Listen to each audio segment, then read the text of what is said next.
I spent 7 years saving for my first house. My parents gave it to my golden child sister in less than 3 months. Not legally. Not at first. They did it slowly. A spare key here. A temporary favor there. A few boxes in the guest room.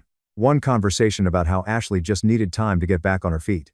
Then one Friday night, I came home from a work trip and found my clothes packed in cardboard boxes in the hallway. My sister was sleeping in my bedroom. Her boyfriend's truck was in my driveway. And my mother had the nerve to say, "Nathan, don't make this harder than it needs to be." That was the first time I realized my family did not see my house as something I owned. They saw it as something they had not finished taking. Years later, after Ashley lost everything and dragged my parents down with her, they came to me asking for a place to stay. And this time, I did not hand them a key. My name is Nathan Brooks. I was 31 when I bought that house. It was not a mansion. It was not even close. It was a modest 3-bedroom house outside Charlotte, North Carolina, with a small front porch, an old wooden fence, a garage that smelled like motor oil, and a kitchen that needed more work than the seller admitted.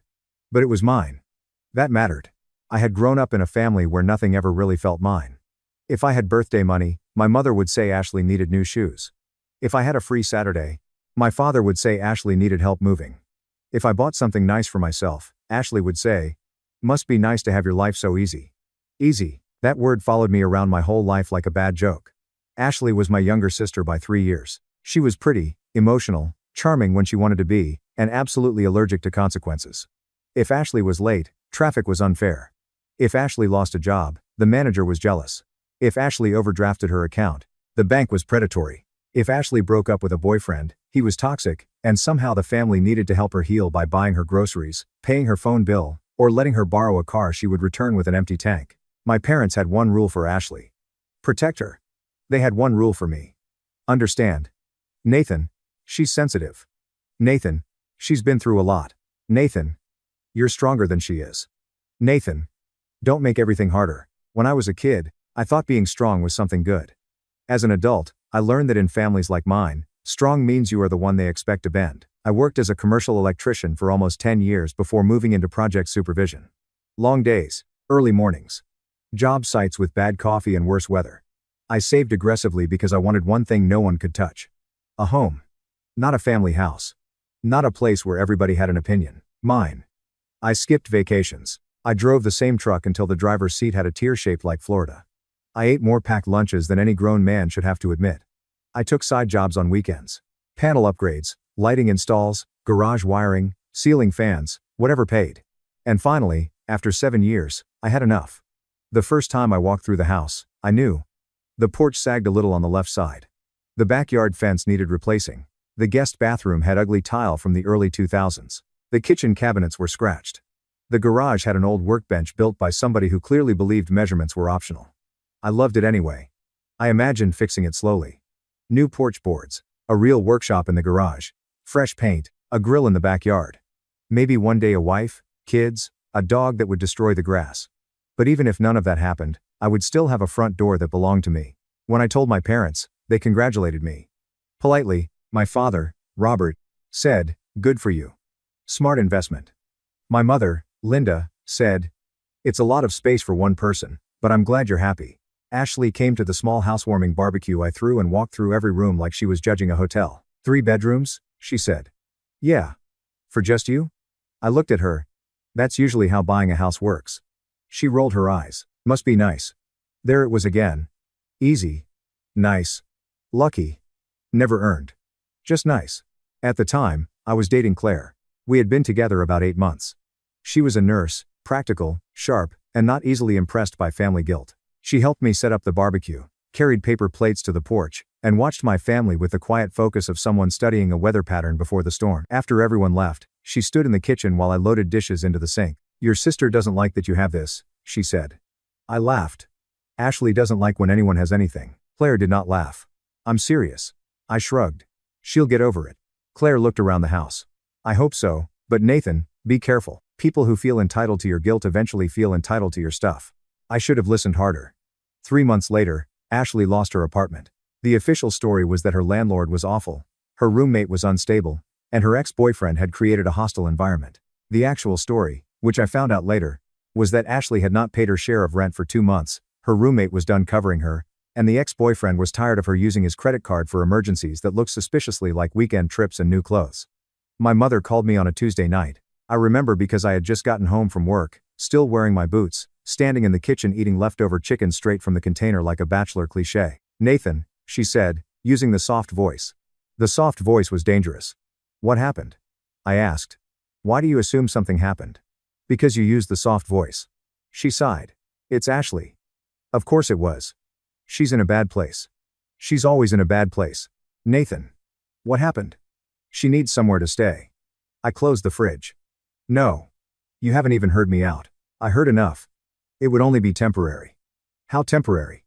6 weeks. Maybe 8. I laughed once. "Mom. She has nowhere else to go. She can stay with you." There was a pause.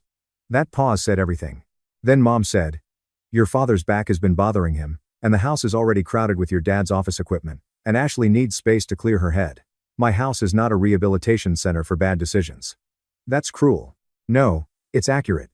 She started crying, not loudly. Just enough. "You have space, Nathan. She is your sister. Family helps family." I rubbed my forehead. There it was. Family. A word that somehow always meant I had to give something up. Dad got on the phone next. "She just needs time to get back on her feet. She has had 28 years. Watch your mouth. I'm not a child." "No, you're a homeowner. Start acting like it. You have the room. Your sister needs help." I should have said no and meant it. I really should have. But then Mom got back on the phone and said, "You're doing so well. She's struggling. Please don't make her feel unwanted by her own brother." That sentence got me. Because that was always the trap.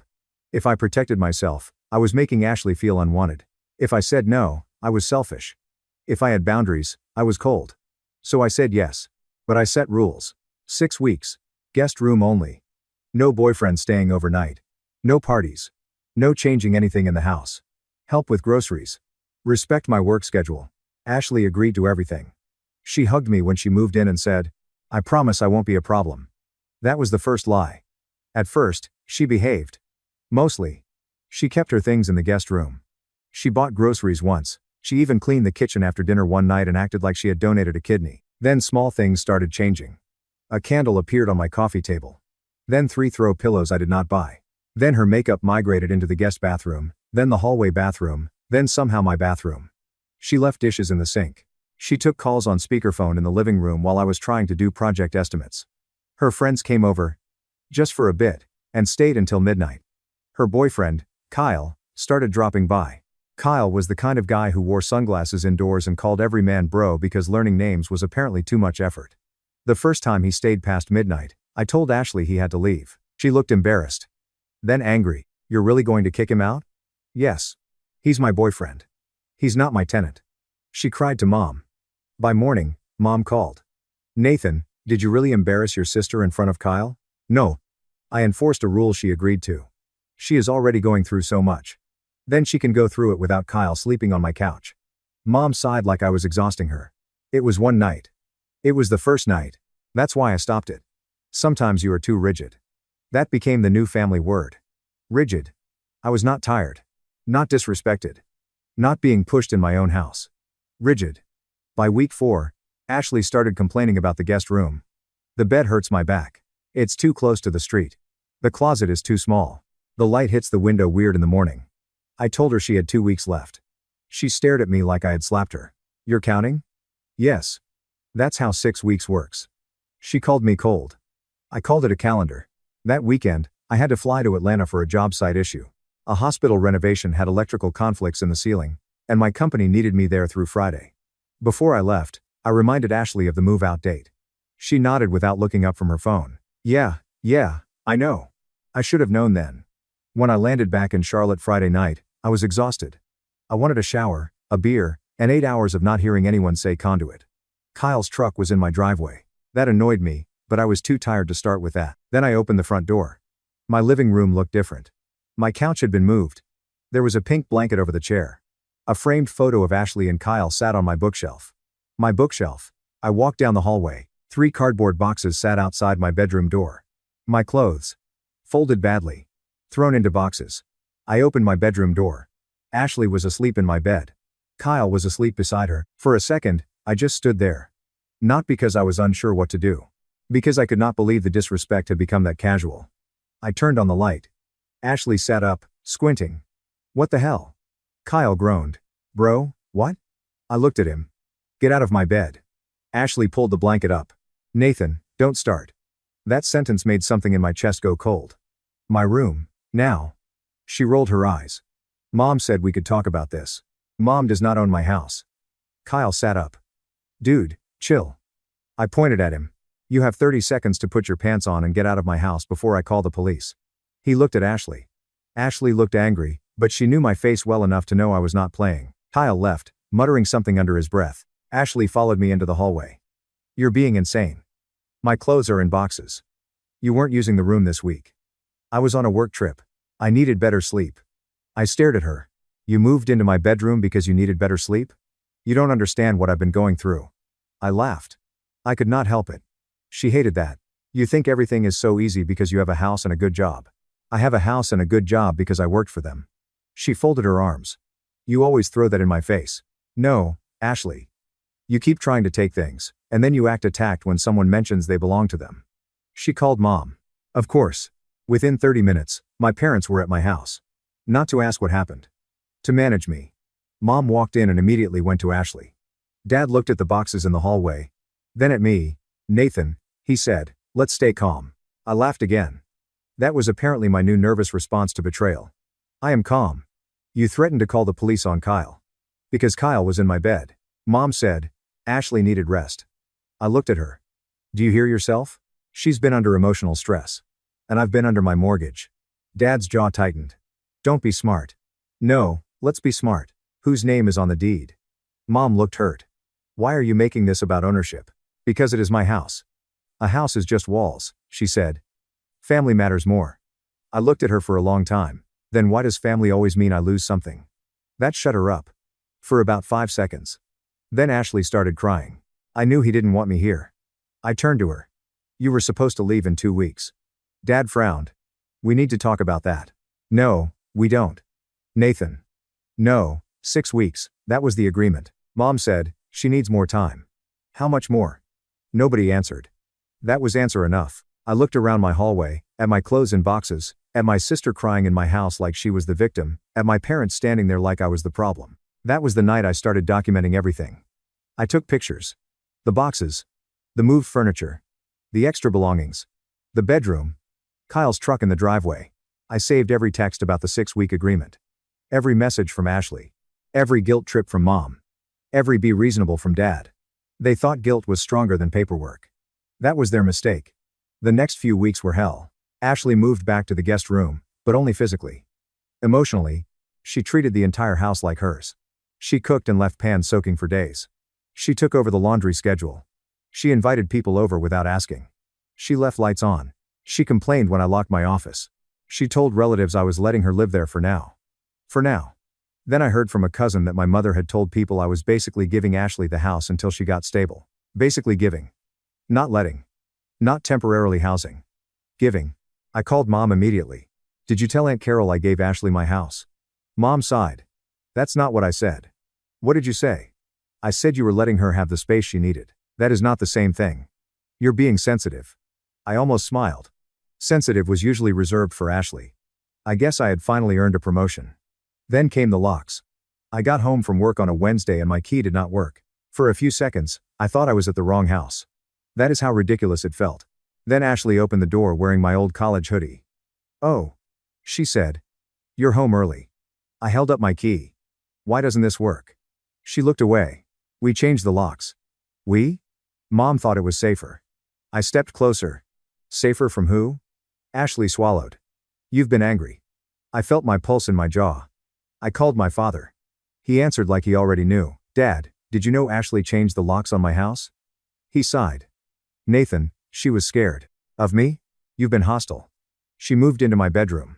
That does not justify making her feel unsafe. I looked at the door frame. New lock.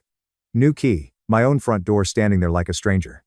Dad, listen carefully. If a key to my house is not in my hand in the next 15 minutes, I am calling a locksmith, then a lawyer. Silence. Then he said, don't you dare threaten this family.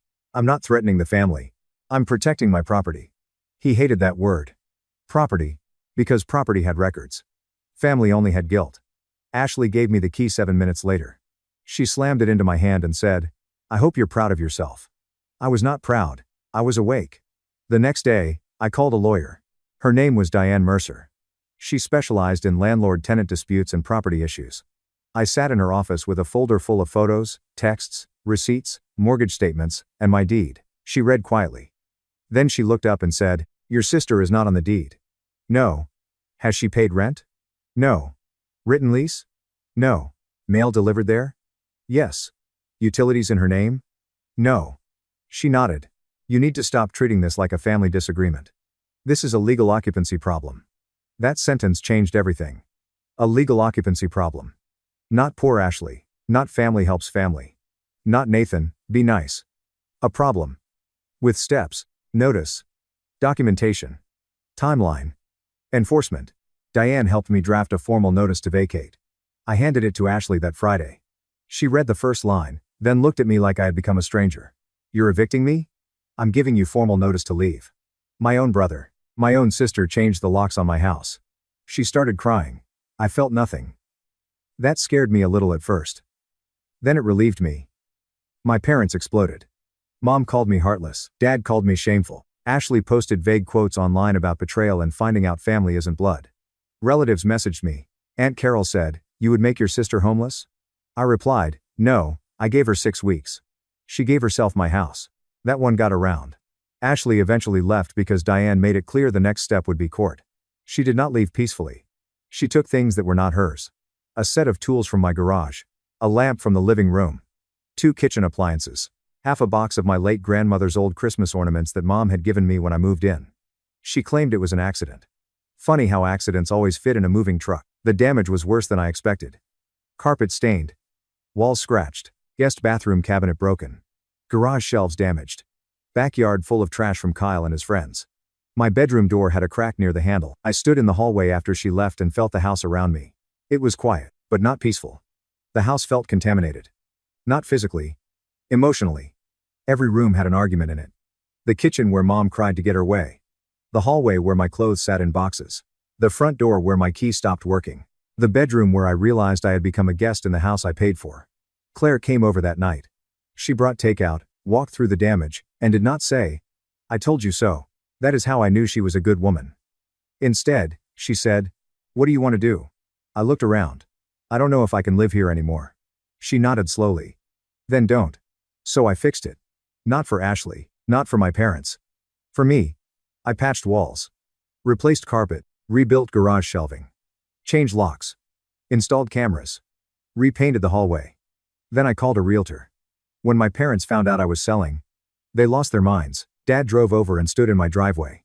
"You can't sell this house." I stared at him. "Watch me, this is an overreaction." "No. This is ownership." Mom called crying. "How could you sell the family house?" I said, "It was never the family house. It was mine." She whispered, "You're doing this to punish Ashley." "No. I'm doing this because every time I walk through the hallway, I remember my own mother defending someone who put my clothes in boxes." She had no answer. The house sold faster than expected. A young couple bought it. They loved the porch, the garage, and the backyard. The wife talked about planting tomatoes. The husband asked about running power to the workbench. I should have felt jealous. Instead, I felt free. At closing, I signed the papers and handed over the keys. The real keys. Not guilt keys. Not spare keys. Not family access. Mine. Then I moved to Raleigh for a senior project manager position with a commercial construction firm. Claire came with me 6 months later. We rented first, then bought a townhouse together 2 years after that. Smaller than my old house, newer, quieter, with a balcony and a kitchen she loved. No one in my family had a key. That was not negotiable. For almost 4 years, I had peace. Not perfect peace, but real peace. My parents tried calling it first. I blocked Ashley. Limited my parents to text only. Then, when every text became a complaint about how I had broken the family, I stopped responding. Claire and I built our own rhythm. Work. Dinner, weekend hikes. Lazy Sundays. Bills paid. Doors locked. No one crying in my kitchen to steal my boundaries. Ashley's life went exactly how you would expect. Kyle disappeared. Then came another boyfriend. Then a boutique idea. Then a failed online candle business. Then credit card debt. Then my parents co-signed something. Then something else. I heard pieces of it through cousins, mutual friends, and one aunt who loved gossip more than oxygen. My parents sold their house eventually. Mom called it downsizing. Everyone else called it Ashley. They moved into a smaller rental. Then Ashley moved in with them. Then Ashley's debts followed. I did not get involved. That was the new skill I had built. Not getting involved. People think boundaries are loud. They are not. Most of the time, boundaries are just not picking up the phone. Then, 5 years after I sold my house, my mother called from a number I did not recognize. I answered because I was waiting for a subcontractor. Nathan? I froze. Mom. She started crying immediately. I almost hung up. Not because I hated her. Because I knew that sound. That was not a mother missing her son. That was a woman arriving at a bill. We don't have anywhere else to go, she said. I closed my office door. What happened? It's complicated. It always is. She cried harder. Dad got on the phone. His voice was older now. Nathan. We need help. I sat down. What kind? A place to stay. Just for a little while. I almost laughed. Not because it was funny, because life has a sick sense of humor. How little? Dad sighed. Don't start. Then don't lie. Mom took the phone back. We just need time to get back on our feet. There it was. The same phrase. The same script. Only the actors were older. I said, I'll meet you tomorrow at the diner off Capitol Boulevard. Mom sounded relieved. You mean at your house? No. The diner. Nathan. The diner or nothing. They chose the diner. Claire asked if I wanted her to come. I said yes. The next morning, my parents walked into the diner looking smaller than I remembered. Mom's hair had more gray. Dad's shoulders had dropped. They looked tired, embarrassed, and still somehow offended by the fact that life had consequences. Claire sat beside me. My mother glanced at her, then at me. Hello, Claire. Linda. Dad sat down heavily. For a moment, nobody spoke. The waitress brought coffee. I waited. Dad started. We lost the rental. How? He looked at Mom. Mom looked at her hands. Ashley had some financial trouble. Claire's jaw tightened. I asked, what did she do? Mom said, she didn't mean for it to get this bad. That told me enough. Ashley had convinced them to co-sign loans for her boutique. Then used their credit cards. Then failed to pay rent. Then disappeared for 2 weeks with some new boyfriend. Then came back crying. Then left again. The landlord finally refused to renew. My parents had burned through savings helping her. Now they had nowhere stable to go. Where is Ashley? I asked. Mom hesitated. With a friend. I nodded. So Ashley has somewhere to sleep. Dad said, that's temporary. And you want to stay with me temporarily? Mom reached across the table. I moved my hand. She stopped. Nathan. Please. We are still your parents. I looked at her. You were still my parents when Ashley changed the locks on my house. Her face crumpled. Dad frowned. We made mistakes. No, I said. You made choices. Claire sat quietly. But I could feel her beside me. Solid. Present. Not rescuing me. Not speaking for me. Just there. Dad said, are you really going to hold on to that forever? I looked at him. You mean the time you helped my sister take over my house? We didn't take it over. I laughed once. Dad flinched. My clothes were in boxes. Mom whispered, Ashley was struggling. She is always struggling. That does not make everything around her available. Dad's voice hardened. We need a place to stay. No. Mom stared at me. Just one word, and she looked like she had not understood English. No? She repeated. No. Dad leaned forward. You would let your own parents sleep in a shelter? I am not making you sleep anywhere. I am declining to give you access to my home. Mom started crying. Claire finally spoke. Nathan can give you a list of housing resources. Mom looked offended. Housing resources? Yes, Claire said calmly. Short-term rentals, assistance programs, senior housing options. Practical help. Dad glared at her. This is family business. Claire did not blink. Exactly. That's why boundaries matter. I loved her so much in that moment. Mom turned back to me. I cannot believe this is who you have become. That used to hurt. This time, it clarified things. I leaned forward. You gave my home to the daughter you chose. Now go ask her where you're supposed to sleep. Mom gasped. Dad's face went red. That is cruel. No. I said. Cruel was standing in my hallway while my belongings were in boxes and telling me not to make things harder.